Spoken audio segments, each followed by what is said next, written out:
Hello दोस्तों, my name is Shubham Soni. Welcome to my channel DJ classes. आज हम मुग़ल सम्राट के कालक्रम के बारे में जानेंगे। तो आइए शुरू करते हैं अपना टॉपिक। मुग़ल वंश का पहला शासक बाबर था, जिसने 1526 ईस्वी में पानीपत के प्रथम युद्ध में इब्राहिम लोदी को परास्त करके मुग़ल वंश की स्थापना की थी। 1530 ईस्वी में बाबर की मृत्यु हो गई। बाबर का उत्तराधिकारी हुमायूं था। हुमायूं ने 1530 ईस्वी से 1540 ईस्वी तक गद्दी पर बैठा। 1540 ईस्वी में शेर शाह सूरी ने बिलग्राम के युद्ध में हुमायूं को परास्त किया और सूरी वंश की स्थापना की। वर्ष 1555 ईस्वी में हुमायूं ने सिकंदर शाह सूरी को परास्त करके दोबारा दिल्ली की गद्दी पर बैठा, किंतु एक साल पश्चात इसकी मृत्यु हो गई। हुमायूं का उत्तराधिकारी अकबर था। अकबर 1556 ईस्वी से 1605 ईस्वी तक गद्दी पर बैठा। अकबर का उत्तराधिकारी जहांगीर था। जहांगीर 1605 ईस्वी 1627 ईस्वी तक शासन सत्ता संभाली। जहांगीर का पुत्र शाहजहां था। शाहजहां ने 1627 ईस्वी से 1657 ईस्वी तक शासन सत्ता संभाली।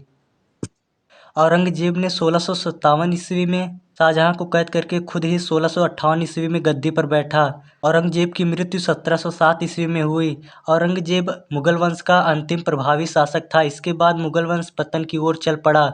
बहादुर शाह 1707 ईस्वी से 1712 ईस्वी।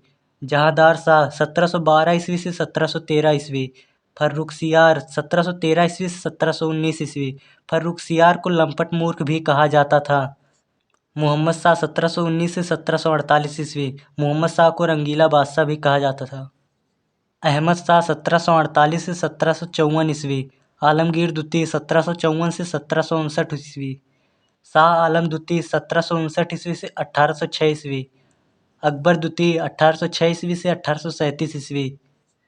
बहादुर शाह जफर 1837 ईस्वी से 1857 ईस्वी। बहादुर शाह जफर मुगल वंश का अंतिम शासक था, जिसे 1857 की क्रांति में अंग्रेजों ने रंगून जेल भेज दिया। वहीं पर 10 साल के बाद इसकी मृत्यु हो गई और इस प्रकार मुगल वंश का पतन हुआ।